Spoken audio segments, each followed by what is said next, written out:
एक गांव में द्रोण नाम का ब्राह्मण रहता था। वह बहुत गरीब था।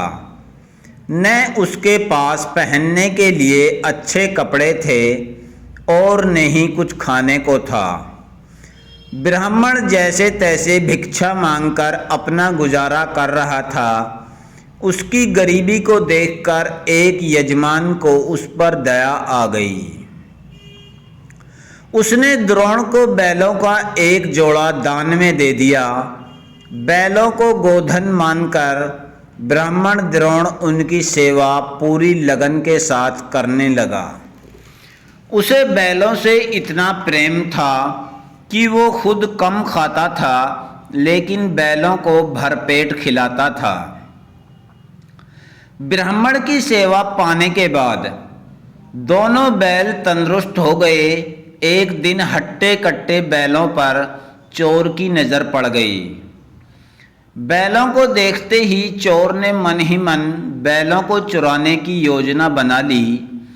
योजना बनाने के बाद रात होते ही चोर ब्राह्मण के घर बैल चुराने के इरादे से निकल गया। कुछ दूर चलते ही चोर का सामना एक भयानक राक्षस से हुआ। राक्षस ने चोर से पूछा, तुम इतनी रात को कहाँ जा रहे हो? चोर ने कहा, मैं ब्राह्मण के बैल चोरी करने जा रहा हूँ। चोर की बात सुनकर राक्षस बोला, चलो मैं भी तुम्हारे साथ चलता हूँ। मैं कई दिनों से भूखा हूँ। मैं उस ब्राह्मण को खाकर अपनी भूख शांत करूँगा और तुम उसके बैल ले जाना। चोर के मन में हुआ कि रास्ते के लिए एक साथी भी हो जाएगा तो इसे साथ ले जाने में कोई बुराई नहीं है। यह सोचकर चोर अपने साथ राक्षस को साथ लेकर ब्राह्मण के घर पहुंचा। ब्राह्मण के घर पहुंचकर राक्षस बोला, पहले मैं ब्राह्मण को खा लेता हूँ, उसके बाद तुम बैल चुरा लेना। चोर ने कहा, नहीं, पहले मैं बैल चुराऊंगा, उसके बाद तुम ब्राह्मण को खाना। अगर तुम्हारे आक्रमण से ब्राह्मण जाग गया तो मैं बैल चुरा नहीं पाऊंगा।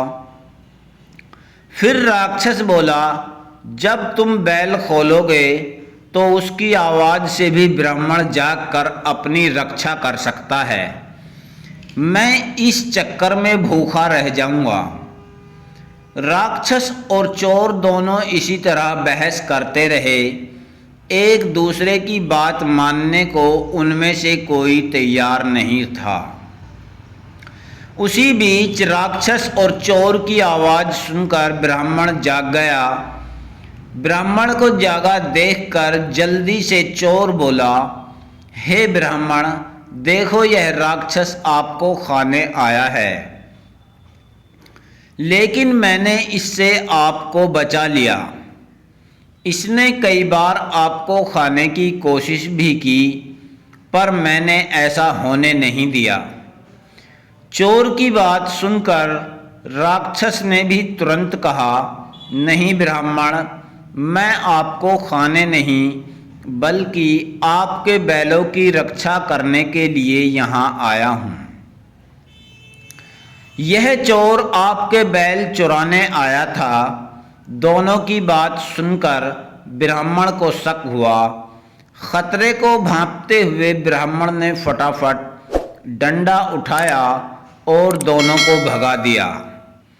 कहानी से सीख, हमें हमेशा परिस्थिति के अनुसार काम करना चाहिए।